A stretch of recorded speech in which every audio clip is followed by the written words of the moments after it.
Hello, hello, hello, everybody, and welcome to our live of the week. My name is Chetha. It is a pleasure to be live with you guys again today. I am 17 years old, and I am the head of the EntreMD merch division. And today, I am interviewing a very special doctor that has some very interesting words in her title that I don't understand at all. So she's going to explain that to us. So, Dr. Noor, go ahead and introduce yourself. Hey, Cheta, thank you so much for having me. Really excited and looking forward to our conversation. So, for your audience, hi everyone. I'm Dr. Nabila Noor. I'm a urogynecologist and a pelvic reconstructive surgeon. It is a mouthful, so I'll explain a little bit. So, what that means is that I take care of women suffering with pelvic floor issues, so pelvic floor disorders, which can be a lot of different things, actually. Things like urinary leakage, bowel issues, pelvic organ prolapse. A lot of my patients have injuries from pregnancy and childbirth related trauma, infections, bladder pain. It's a whole gamut of things. But a little bit of background about myself. So after medical school, I actually did my residency training in obstetrics and gynecology. So I am a gynecologist as well. But then I decided to do a fellowship, so which is a subspecialty, so some additional training to be able to take care of women suffering with pelvic floor issues, and hence the title, urogynecologist and pelvic reconstructive surgeon. Wow, that's amazing. Okay, so then from there, I guess we'll just jump straight in since we've done introductions. Let's get into your entrepreneurial story. So, how did you get to where you are? What inspired you to start, the business that you have? Yeah, it kind of happened as a fluke. So when I started, actually, so I'm currently in my practice is in Allentown, Pennsylvania. I'm in the Lehigh Valley, and this was my first job out of fellowship. And one of the things that I told myself when I started my work was that, I wanted to be busy. You train so long to do surgery, and especially for me because it's a subspecialty. So I felt like I trained forever, and my goal when I started was to really have a very busy and thriving practice. So the first 5 years of my, kind of right post graduation was just really spent on building my practice, getting all my board certifications, because we have to take both the written boards as well as the oral boards because it's a surgical specialty. So once that 5 year kind of passed after graduation, my work was kind of it was just going really smoothly. I was busy, I was seeing patients, I was surgically feeling very confident. I had just taken my boards. I just had 2 kids as well. And then I kind of started feeling, is this it? I mean, is this what I have to do for the rest of my life? Not that I didn't enjoy what I was doing, but for lack of a better word, I felt a little bored. I felt like, okay, like this is great. I get up in the morning, I have my OR days, I have my clinic days, but there was not a lot of excitement. It started feeling a little bit mundane. And, I did the usual things. I started talking to my mentors. I started talking to, people within the field who were senior to me, my senior colleagues, and even, within my department, talking to my chair to see what else can I do. And I kind of, explored the traditional leadership positions, the traditional research aspects, but nothing quite sparked. And then actually one of my previous colleagues, who's also an EntreMD student, Dr. Tubieli, I happened to speak to him, and he suggested, why don't you start listening to Dr. Una's podcast? And I had no idea who Dr. Una was at the time, and didn't really know what to expect. I was like, whatever, what do I have to lose? So I started listening to the podcast, and I started from, I think, part one, like very first one. What is this entrepreneurship? Because I mean, mind you, like this to me, this entrepreneurship is a completely different world. I come from a family of professionals. Both my parents were engineers. I don't think I've had anybody in my immediate family, and I have a pretty big family. I'm South Asian. We have a large family who was in that entrepreneurship realm. So this was a completely different language. But I remember hearing that first episode, I think it was driving, that podcast, and something just clicked, like something about what she was saying, how she was saying it. It felt that she spoke to me. And I remember stopping and I was like, oh my God, she gets me. She gets the frustration. She gets like the, all this, like this flutters that was happening that even I couldn't explain. So then I started binge watching. I binge watched all the, I don't know, like the first 100 episodes or so. And then basically, came across the business school, spoke to some of the staff, spoke to Makita, and she was like, you might actually enjoy. And mind you, I had no idea about what business. I was an employed physician, and I still am, to be honest. But I was like, you know what? I want to just do it. And on a whim, I just enrolled in the school and I've never looked back. And here I am a year later. Yes, that's amazing. So you're an intrapreneur. I am an entrepreneur. Correct. Entrepreneur. Okay, so how is I I feel like I've asked this question before. I don't know if it was to you or if it when I interviewed Dr. Tubigeli, but what is like your at least your definition of an entrepreneur? Like what does that mean to you? Yeah, it is a good question because I had no idea what that word means. And I remember when I first started the business school thinking, what am I doing here? Most people either have their private practice or, they have a product or like you said, that there's some sort of entrepreneurship that they're engaged in. But I Mm-hmm. remember just feeling, I like this because, I like hearing what's happening. I like the conversation. It's inspiring me. And then I forget exactly where the term came from. It may have been Dr. Una during one of our, interactions. Because I remember telling her that I'm not upset. Like I love my job. I have no intention of leaving, Mm-hmm. and I actually enjoy it. I love the fact that I'm busy. I've really created something unique.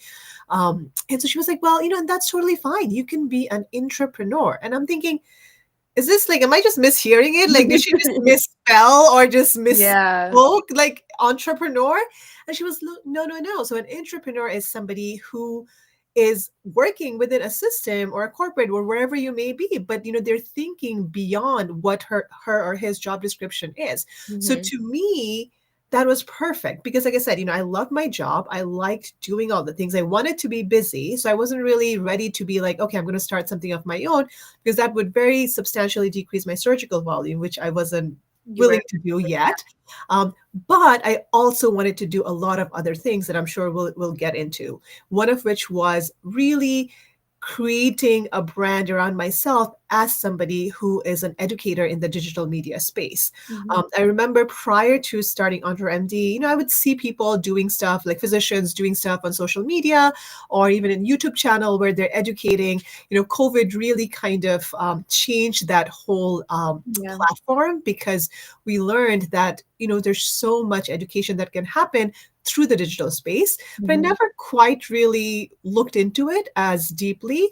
And it was really after EntreMD and after talking to a lot of my colleagues, after talking to Dr. Una, pretty much the consensus was that, you're so passionate and you love what you do and you're so energetic about it. You should really consider kind of using the social media platform as an education space. And so that's kind of how it started. That's kind of where my social media journey started, my YouTube channel started. And that's really what I'm passionate about now is to create a brand as a digital educator, as a digital content creator, educating people, not just in the United States, but really all across the world about women's pelvic health, because there's so much stigma attached to that topic and such a lack of information. So yeah, that's really what I do right now. That's good. So then what has becoming an entrepreneur opened up for you? Like what opportunities have, you've been able to face because of that? I think it really opened up a new world that I didn't even know existed, to be Mm-hmm. honest. I think, I've always been driven and I was one of those people who knew at a very early age, even when way before I was in middle school, probably in elementary school, that I wanted to be a physician. Mm-hmm. And I knew the path. It was very familiar. Like throughout, whether it was through high school, college, and then after, when I was planning through medical school, I had a very focused agenda. I had a very scripted pathway that I kind of took. And that's how, medicine is. So once that pathway was completed, meaning once I finished all my training and started my job after the first 5 years, I was like, well, what now? I just felt I was a little kind of, on shaky grounds. I just didn't know where to go. And Mm-hmm. then once I started exploring this entrepreneurship opportunities, it felt like the choices and options were limitless. And I still feel like that. I think I'm still kind of figuring out where I'm headed. I think for now I'm concentrating on, building my brand, building my education platform on YouTube, on social media, kind of creating that, global pelvic health education platform. Mm-hmm. But I'm actually really excited about where this goes to. I mean, I'm originally from Bangladesh. So if you see my YouTube channel, I produce content both in English as well as Bengali. And that was also interesting. It kind of just happened by chance because when I started doing content in English, a lot of family members or friends would reach out to me and be like, hey, you should really consider talking about it in Bengali. And I did, which was probably a few months ago. And that kind of exploded. And because there's such a need and there aren't physicians, qualified physicians who are talking about these things. And now I get requests all the time that, hey, are you going to consider, coming to Bangladesh and doing something? So who knows? So I think to answer your question in a short way, it really has opened up a world for me that I really didn't know existed. And I feel like the potentials are endless. That's good. And then you did mention, that you speak different, if I'm correct, from the research I did, is 4. So English, Hindu, So Bengali, and then I don't know how to Urdu. say the last one. Urdu. Urdu. Okay, yes. So you do. So you speaking in those languages, like how has that, helped you with either communicating with patients or with different communities? How has that helped you? Yeah, I think it definitely gives me an edge, right? I mean, I was born in Bangladesh and I actually came to the United States when I was 18. So I came here for college. So growing up in Bangladesh, so all the other different languages. So Bengali is what I grew up with. So that's the national language of Bangladesh. And then Hindi, of course, is one of the languages from India. And then Urdu is language from Pakistan. So we actually used to be a part of one nation, but right after the British left. So we used to be the Indian subcontinent and then we kind of separated out. So growing up, I kind of knew or was familiar with all the different languages. So now when I'm here, I mean, of course, there's a huge population, huge South Asian community where I live. I'm pretty much in the East Coast, and the Northeast is just full of South Asian diaspora. So I remember when I did my residency training in New York. I mean, New York is a mini world in itself. Like my patients used to be so delighted when they would hear me talk in their native language, and I think it really helps break down borders, especially with what I deal with, because I talk about and I deal with a lot of very sensitive issues, topics that nobody likes to talk about, right? It's not very glamorous to talk about you leaking urine or, you having pain with intimacy or, things are falling out through your, vaginal opening. These are very sensitive topics, but they're very common. They're very relevant. And I think it's hard enough for women to talk about it to their physicians, but having that sense of belonging, that sense of connection, whether it be because of language or how we look. Some people are very happy because, I look like them, I speak like them, I understand the cultural nuances. So I think that definitely helps bridge that barrier. That's amazing. That's good. And then let's, kind of move on to the business school because you did talk about it. And so you mentioned that you heard it from someone who's inside the business school, and then you binge watched all of the episodes. So what was it, let's say the catalyst or what really, really, really pushed you to join the school? I think it was just the connection. Like I said, at the stage of my life that I was at that point, I just felt that I wanted a change. I didn't know what that change was. So I wasn't very sure what my vision was. And I couldn't find a mentor or somebody that could guide me there. And, when I heard Dr. Una's podcast, it really felt that yes, like she is the kind of mentor that I'm looking for. So really when I joined, it wasn't a question. I think I may have started listening to the podcast in December and I had enrolled by end of January. Wow. Primarily because it really hit me in a way that I cannot explain. And it still does. I'll still tell Dr. Una, sometimes I'm feeling low or feeling kind of down about something. And then she'll talk about a topic. I'm like, how do you always know what to say? She does. She has that amazing quality. And I know, and being in the business school over the last year, I will tell you that yes, the business, the entrepreneurship, this new world that opened up for me, all that's great. But even the introspection that I had about my own life and how I was living my life and how I was prioritizing things, that in itself have been a complete revelation. And I'll give you an example. For example, before, and I think most of us who are physicians, we do that because we're such type A focused people. And our definition of success, of what we want from life, very much is defined by what we're doing professionally. And I think it was really after joining the EntreMD school, talking to Dr. Una, talking to other colleagues that I realized, it's not yes, your profession, your business is just one aspect of your life. I mean, Dr. Wynn always talks about dream life, dream business. And Yeah. it sounds like such a simple concept, but I think once you start understanding it and really start believing it and practicing it, you realize that how what's the word, how amazing the concept is. And it's sad that more of us don't embrace that, especially those of us in the physician or like in the healthcare community, like focusing on your health, focusing on, your, not just your business, not just your profession, but focusing time with family, focusing Mhm. on your legacy, focusing on finances, focusing on what's important for you, connection, like all these things, like focusing on there's so many areas of your life that you Yeah, need to emphasize. And it's not just your profession, it's not just building your business. So that in itself has been really wonderful. that's amazing. So since joining the school, so you've been in the school for a year? A year, a little over a year. A little over a year. Okay, so then since joining the school, what are some of the tangible wins that you've seen? Well, tangible wins would be, I now have a social media channel that has 10,000 subscribers, or my Oh, YouTube channel. So congratulations. that's been, yeah, so that's been really humbling. And, like I said, one of the things as somebody who grew up in Bangladesh, I've always kind of felt that how can I give back to the community? Hmm. And I used to think about it, obviously you think that, oh, maybe I'll leave everything here and go back. And, Yeah. I knew in my heart that wasn't practical. So this Hmm. is the first time where I felt that, wow, I'm really am giving back to, the The community. place, to my community in a way that's really helpful, where people are valuing it. And I'm doing what I love doing, which is using my expertise to help women who need me and my services. So that has been wonderful. We talked already about kind of reprioritizing my dream life and my dream business. It's not just about professional success. It's not just about making money.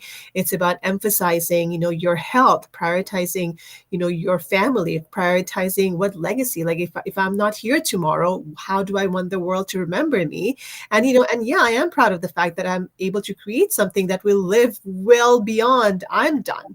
I have two young kids, and one thing I feel very grateful for is that my kids see me doing all this. And we have languages that I never grew up with, and they're seeing it while they're 6 and 3 years old. They're seeing Mhm. mommy make videos sometimes, and I'll put them in the videos and they enjoy it. And so for them, just like you, having their own business hopefully is not going to be like an alien concept. So the fact that I'm able to give them that gift at this young age, as I'm learning, as they're learning, that has been an amazing tangible win. And really kind of starting to enjoy what I really trained for. I think, like I said, when I first started, it felt like I was getting a little bored, like I wasn't enjoying everything Mhm. as much as I wanted to. So this kind of sparked this, reignited this passion that you feel when you're about to start medical school or about to start your training. So those have been some of the tangible wins. That's very good. So what are some of the intangible ones that you've seen? I think intangible wins has been my mindset, and that has been huge. I keep emphasizing on, before I was just very much like focused on work. My life was dictated by my work. My Mhm. success, my worth was dictated by my work.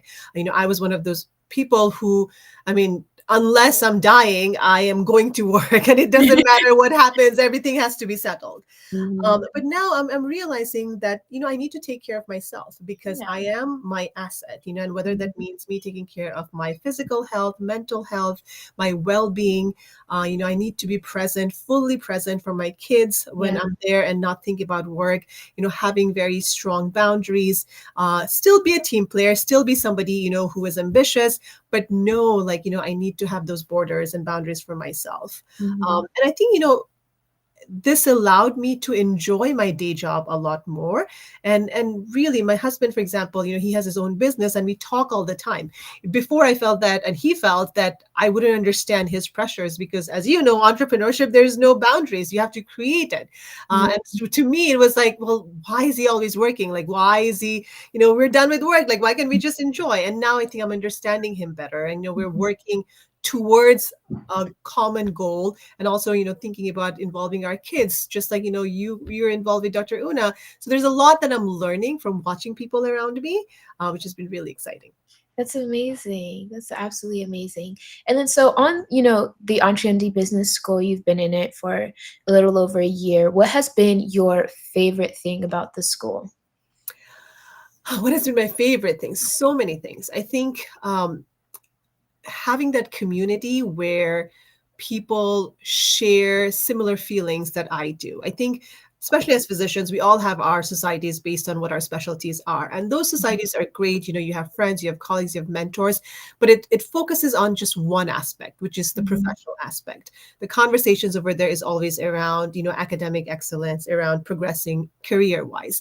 I don't think we emphasize enough that for us to grow as physicians, to grow as professionals, especially in a world that we live in, there's so many other pressures, and if you don't want to have the straightforward traditional way of climbing the academic professional ladder or the corporate ladder, it doesn't mean you're not successful. There are other not anomalies. Anomalies is the negative word. There's so many other creative ways you can create a successful path for yourself. And I think before EntreMD, or before joining this community, I didn't feel anybody could understand that. And here you have there, I think there's like 100 of us here, and everybody is doing something unique and different. So to Yeah. be able to say something, or put a question and have so many people be able to respond where they understand it, and you're like, oh yes, you get me, that's been really refreshing. And I think really that sense of community has been really huge. Yeah. I think like every time I ask anybody this question, it's always the same answer. The Yes, and I think community. it's hard. We don't emphasize that because, um, I'm in a surgical specialty, so it can get isolated because Mhm. you're just doing your own thing, and it's your day-to-day job. You're just by yourself. Yes, we work in a team, but your trajectory is very different than, say, Mhm. some of the people who are in your team. So having other physicians who are going through the same thing, thinking similar things, thinking of unique ways to expand their career has been really fun. That's amazing. And then so I know you guys, everyone inside the business school gets a lot of information, a whole lot of information. If it's, Dr. Una teaching or she brings in a special guest. So we're gonna focus on Dr. Una though. So what is something that, she has taught, in the business school she has taught you that has really stood out to you? I think I kind of alluded to it earlier. It's the dream life, dream In business, life, dream. where, Yeah. it's like you cannot just focus on creating a business and not dream about your life. And I think most of us, because I've seen other businessmen before, like the traditional ones, like their business is their everything, and as a Yeah. result, their personal life suffers, or they don't have a great relationship with their kids. And I never wanted to do that. I have two young kids who are 3 and 6 years old, and one of my dream is one day that we can do something together. I'm very close to my immediate family. I'm one of three sisters, and me and my sisters, we always talk about doing something. Mhm. Before, I was like, I don't even know where to start. But now that I have the vocabulary, I have the language, I see examples all around me from my Mhm. colleagues, from Dr. Una. It doesn't seem like a far off goal. So yeah, I would say that's definitely the biggest, or like the most prized thing that I love. It's like the dream life, dream business. And, she talks a lot about focusing on the 9 areas of your life, which is not just profession, it's your health. Yes, I thought I was taking care of my health, but now it's like, no, like I have to protect my physical, mental well-being, because if this Mhm. is not working, there's nothing else, right? Yeah. And then emphasizing that, prioritizing that, and then really scheduling times, whether it be time with my kids, time with my husband, time with my parents, and then of course, like the time that I'm going to be dedicating to my work or my business, my social media stuff. So really being very protective of how and where I spend time, and also kind of keeping all those 9 areas of my life in focus and not just one. That's amazing. Yeah, and she has, kind of recently been teaching at least me and my siblings about the 9 areas of life where, you have to put time everywhere here. You got to focus on everything and, not just one thing. Because initially for me, it was like, okay, I only need to focus on school. But there's school, there's connections, there's people, there's spiritual, there's all of these, other things. It's not only business or it's not only school. So that's absolutely amazing. And then so what would you say to someone who is struggling, with the idea of joining the business school? Yeah, I would say that yes, it does seem daunting, and unless you have a business that you're already working on, you may question, okay, why do I need to be in a business school, right? I mean, these are things we talk about. But I'll tell you from personal experience, of course, everybody is different. Like when I started, I didn't have a business. I joined because I just really needed the mentorship and the guidance. And when I say mentorship and guidance, not necessarily mentorship and guidance to create a business, which is of course there, but Mhm. really I feel like Dr. Una helped be my life coach, my therapist, of course, my business coach, like my older sister who I didn't have because I am the oldest, and also just seeing Mm, how she lives her life, right? I mean, I see her, she talks about it herself, like, she practices what she preaches, and, seeing her, how she's raising you guys, like, how you guys are so involved in her business, it's truly inspiring. And, I think it's always, you can always figure things out. There are people like my husband is the sort of person, he likes to read, he used to do it. I'm probably a little bit more impatient. I'm like, hey, if somebody can give me the recipe, I'll take it and I need it. So I think for me it's that also, like, she kind of packages it in a way that is very manageable. And like I said, I'm a full-time physician, I have a very, very busy practice, so to be able to have somebody just guide me in a way, the way she does, was just perfect. So what would I tell somebody if they're struggling with whether or not to join the business school? I think if you're somebody who is an entrepreneur already, whether it's you have a private practice or you have your own business, whatever, I mean, then it's a no-brainer. You absolutely should consider it. And I've actually talked to a lot of my friends who are in private practice, be like, hey, if you're struggling, really consider doing it, because it will just open up your eyes to so many opportunities that you may not have even mhm. considered. Yeah. I think for people who are maybe like me, who are in an employed position and maybe just a little jaded, just not excited because the way how corporate medicine is, and they want something more, even for those people, like, consider joining, because you might be surprised with how your life turns out to be. I mean, when I started, I had no intention of starting a YouTube channel and creating this global, education campaign, but here I am. So, and I'm still in the school, so I can only imagine how things will turn out in the next year or so. Yeah. So yeah, just take a chance. Take a chance on yourself. Bet yourself. I mean, yes, it's an investment, but hey, we're always spending money on something. You might as well invest it on yourself. So Yes, what she says, take a chance and invest the money because we are always spending money. yes, This and you is have to bet on somebody. Better bet on yourself than yep. somebody else. And you'll be surprised Yeah, with the change that you see when you do join the business school. And then absolutely. because I am me and I'm the head of the EntreMD merch division, my question is, what is your favorite piece of merch that we have, or Oh, one that you've even gotten? that's so hard because I love them all. Like all the sayings, I could just put it up on my wall. Mhm. But I do like, because I think all of us who are physicians suffer with this. I do like the fact that, it's not about perfection, it is about progress. I think Yes. very often, in fact, I was actually having this conversation with my sister yesterday who just started her residency, because I was telling her, encouraging her, like, hey, you should really consider starting, like, a YouTube channel, or, kind of talking about your experience. And she was Mhm. like, oh, I don't know, like, how I feel. What if? I'm like, it's not about perfection, it's about progress. So I think very often we don't start doing something because we're so paranoid about, oh, people are going to judge me. Oh, people are going to laugh at me. Well, I'm Mhm. not perfect. There's so many other people doing it so much better. It doesn't matter. You're going to get better. I mean, I think about when I started, I had never even posted a post on Instagram, right? That's how bad I was. I was like, oh my God, I'm obviously dating myself here. And then, in a few months, I mean, we're all quick, fast learners. You learn. Mhm. So Yes, start, don't let the fear of perfection stop you, and you'll be amazed where you go. and kudos to your sister. Congratulations to her on starting. Maybe you should Yeah, thank for her you. because we have a lot of different colors.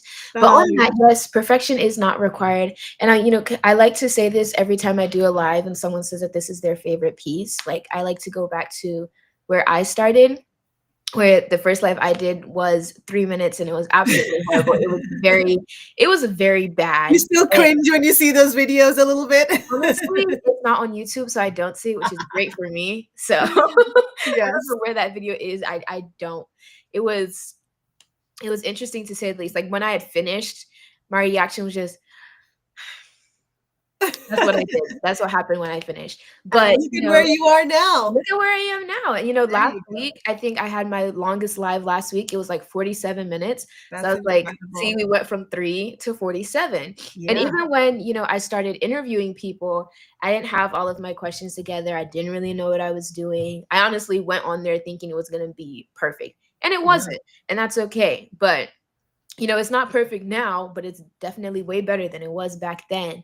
So, Yeah. like it says, perfection is not required, only progress. You have to start somewhere Yes. because if you don't start Yes. somewhere, you're never going to start. Yeah. Yes. And like another thing that I like Dr. Una says is that, I don't ever want to have regrets. I want my Yeah. 90-year-old self to be like, Very okay, I've proud of done it all, right? you. Yes.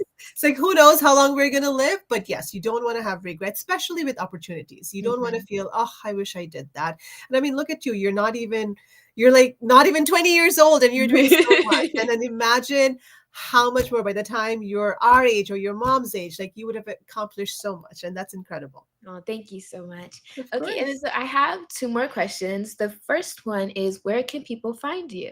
They want to get to know more about you. I know you said you are in Pennsylvania. Is that what you said? Yes, Yes. yes, Okay. exactly. So my practice, is in Allentown, Pennsylvania. My website is www.drnabilanoor.com, and that has all the infos. If you're in the area and you want to be seen, by all means, please, check out. Just look up the website. You should be able to find how to make appointments with myself. But my main education platform is my YouTube channel, and I'm also on Instagram, on TikTok, Facebook. It's all easy. It's just Dr. Nabila Noor. Mhm. And something I tell patients is, it's not, even though I teach about women's anatomy, I talk about women's pelvic health, it's not just about women, because what I do affects relationships. It affects the men in all those women's lives. It Mhm. affects families, social structure. So please check it out. And I know you'll get a lot of value, and please share it, share it with friends, share it with colleagues, have them subscribe. So yes, those are the places you can find In me. that case, I will be sure to put all of your information inside of the description for anybody who would like to watch any of the videos that she has. Yeah, And then, thank you. so my last question, which I like to consider a bonus question because why not, is what could you tell, like if you could go back, what would you tell, your 17-year-old self? Or what is something you would tell you wish your 17-year-old self knew that you could tell me? So I'll tell all Oh, the other 17-year-olds that I know. that's a good question. It's interesting because the 17-year-old self was, well, 17-year-old me was pretty driven, but it was driven by like, okay, I need to go to medical school and I need to be a physician. I think if I could go back now, I would say that yes, still be driven, do what you want to do. But I would also say that make sure you prioritize other aspects of your life too, primarily health, primarily your spirituality, your think about legacy. Even at 17 years old, you can start thinking about legacy, like, what do I want from life? What would a successful life mean for me? And it's not just about your profession. Like, spend, building relationships, because you don't know, all your 17-year-old friends tomorrow may be the CEOs of different places, or be in places where you can work together, where you can collaborate. So focus on building true relationships. Always be humble. Always be grateful for all the opportunities you have been given. And all of us, you and me, we wouldn't be where we are if we didn't have all the blessings, whether it be from our parents. And I'm a spiritual person. I know you are too. Be grateful and really work really, really hard and make the best of whatever opportunity comes your way. It may not be something that you think you wanted, but you may be surprised if you use it well, where it can lead you. Yeah, thank you. Thank you so much. I'll be taking it. I think something I'm gonna start doing is all of the advice I get from the people inside the business school, just put inside of a little Oh notebook. my God, yes, such I a good might idea. do that, and then maybe I'll see if I can, like, mass produce it and then put it inside the merch store. We'll see Yes, at some that's point. such a, see, you're I'm already thinking like an but entrepreneur. yes, I would I like. will tell though, like what I tell my husband, that when our kids, I mean, my kids are 3 and 6, so maybe they have to be a Mm, little bit older. I will tell them that yes, you can decide and do whatever you want to do, but always think about creating something of your own. yeah. I don't think that is an advice that I got from my from my parents, probably because they didn't know any better. Like the advice that I got was work hard, do really well, be successful professionally. And those are all great advice. I wouldn't do anything differently. But there is something beautiful about creating something of your own that you can own. And that could be anything, and then having that ownership of something. You could be a physician and yet have your own business. You could be whatever you want to be and still have something that is your business. And I think that is something that I definitely want to teach my kids, tell my kids, and really not be afraid of it. Like a business doesn't have to be this, oh my God, this massive thing where I need millions and millions of venture capitalists to invest and otherwise I don't have a business. It's not. It could be like it could be a simple idea that you're like, yeah, I'm just going to create something out of it and not think of money as a negative thing. Because I think that's another thing, especially growing up in the South Asian community, you feel that, oh my God, money is like such a bad thing. Like I can't think about money. That just makes me very petty. And it's not. It's just a gift for your services. And it's okay to think about money. Yeah, I like the way you defined it, a gift for your services. Yeah. I'll take that. Okay, so thank you so much for this. I really enjoyed interviewing you. I think I definitely learned a lot. It's been absolutely amazing. Yeah, thanks, Shada, for having me. I had a lot of fun too, and all the best. I can't imagine all the amazing things you're going to be doing in the future. Thank you so much. Okay, so I'll see you October. Are you coming for the Vision Retreat? Yes, I am. So I'll see you then. Yes. Okay. So then I'll see you then. Yes, South Carolina. Here we come. Here we come. So if you haven't gotten your tickets for the Vision Retreat, I think you should definitely do that. No, I got the tickets. I just have to get my rooms. Yes. Yes. So all the people who are watching, if you're in the business school and you haven't done that yet, what are you waiting for? Yes, you get to spend time with us. Go get your tickets. With us and with Dr. Una. See? There you go. Two birds with one stone. So if you haven't gotten it, make sure you do get it. If you have questions about it, then you can put Vision Retreat inside of the chat, and then the team will reach out to you and answer any questions that you have. But this live has been amazing, and I